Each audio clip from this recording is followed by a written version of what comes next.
నల్లగొండ జిల్లాలో నిమ్మ రైతులు నిలువు దోపిడీకి గురవుతున్నారు. మార్కెట్ వసతులు లేకపోవడంతో దళారీల చేతిలో మోసపోతున్నారు. పెట్టిన పెట్టుబడి రాక అప్పుల ఊబిలో చిక్కుకుంటున్నారు. జిల్లాలోని నిమ్మ రైతుల కష్టాలపై స్పెషల్ స్టోరీ.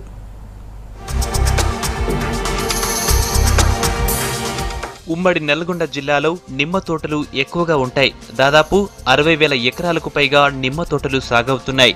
ఇక్కడ మార్కెట్ లేకపోవడంతో రైతులు దళారులకు నిమ్మకాయలు అమ్ముకోవలసి వస్తుంది. దీంతో దళారులు తక్కువ రేటుకు కొనుగోలు చేస్తున్నారు. పండించినోళ్లు అప్పులో ఉంటే దళారులు లక్షాధికారులు అవుతున్నారు.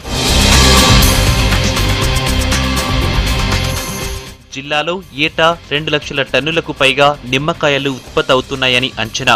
300 కోట్ల బిజినెస్ జరుగుతున్నట్లు తెలుస్తోంది. 2004లో నక్కిరేకల్లో మార్కెట్ యార్డు ఏర్పాటు చేసినా కనీస సౌకర్యాలు లేకపోవడంతో శిథిలావస్థకు చేరింది. దీంతో నిమ్మకాయలను హైదరాబాద్ మార్కెట్లో అమ్ముకోవలసిన పరిస్థితి. అక్కడి వరకు వెళ్లలేక దళారులను నమ్ముకోవలసి వస్తోంది. దళారులు 13% కమిషన్ వసూలు చేస్తున్నట్లు రైతులు చెబుతున్నారు. ఇప్పుడు 2 నెలల నుంచి 2 నెలల సంది మేము ఏరుడు పారపోసుడు తప్ప ఏం లేదు. ప్రభుత్వం మార్కెట్ పెడతన్నారు, ఇక మార్కెట్ పెట్టట్లేరు. లేకపోతే కమిషన్ తగ్గిస్తున్నారు, ఆ కమిషన్ తగ్గియలేరు.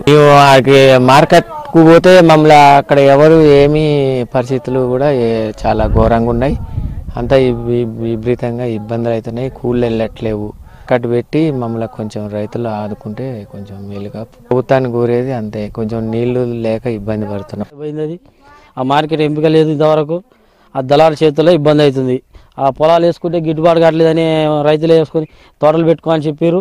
ఆ తోటలు పెట్టుకుంటే ఆ నిమ్మకాయలకు మార్కెట్ తీసుకుపోతే ధర లేదు, సరైన ధర లేదు. కూలీలను పెట్టుకుంటే ఇబ్బంది ఉంది. కొంచెం దయచేసి నిమ్మ తోట రైతులకు కొంచెం సబ్సిడీలు గట్రా ప్రభుత్వం ద్వారా ఏమైనా ఇవ్వాలని కోరుకుంటాం. ఏదంటే ఆ ధర గిట్టుబాటు ధర లేక ఆ కూలీలు దొరక అన్ని నిమ్మకాయలు సాగం కిందన పారబోస్తాం. ప్రభుత్వం సహకరించాలని కోరుకుంటాం. కూలీ రేట్లు, పెట్టుబడులు పెరగడంతో పండించిన పంటకు మాత్రం గిట్టుబాటు ధర రావడం లేదంటున్నారు రైతులు. వచ్చిన డబ్బులు కూలీలకు సరిపోవడం లేదంటున్నారు. నిమ్మ సాగు కష్టంగా ఉందంటున్నారు అన్నదాతలు. మాకు నిమ్మ తోట 2 ఎకరాలన్నర ఉంది. నిమ్మకాయ నిన్న మొన్నటి దాకా 150 రూపాయలు, 100, 60 రూపాయలు. ఒక్క మనిషికి కూలి మనిషికి 200 రూపాయలు కూలి. మాకు ఏం గిట్టుబాటు అయితలేదు. మందులు కొట్టడం వాళ్ళకు చాలా ఎక్కువ అవుతున్నాయి. మాకు తోట మీద మాకు ఏం ఇది అయితలేదు. ఇప్పుడు మార్కెట్ పోతే చాలా ఇది అయిపోతుంది మాకు పరిస్థితి. దళాలు ఎక్కువ అయిపోయారు. మార్కెట్ కావాలి, 2-3 దుక్కుట్ల మార్కెట్ చేస్తా అని చెప్పారు, వస్తలేరు. రైతులకు మేలు చేయాలి. మా కూలికి రోజు 15 మంది వస్తారు. ఆ కూలి కూడా వెళ్ళట్లేవు. నిమ్మకాయలు ఏతందు కూలీలు దొరకట్లేరు. 100 రూపాయలకు పోతుంది రేట్లు పెరగాలి. 50, 100 పెరుగుతుంది. రేట్లు కావాలి మాకు. నిమ్మకాయలకు 1200 బస్తా పోవాలి. మాకు అన్ని విధాల సౌకర్యం కావాలి. జిల్లాలో నిమ్మకాయల మార్కెట్ ను ఏర్పాటు చేయాలంటున్నారు రైతులు.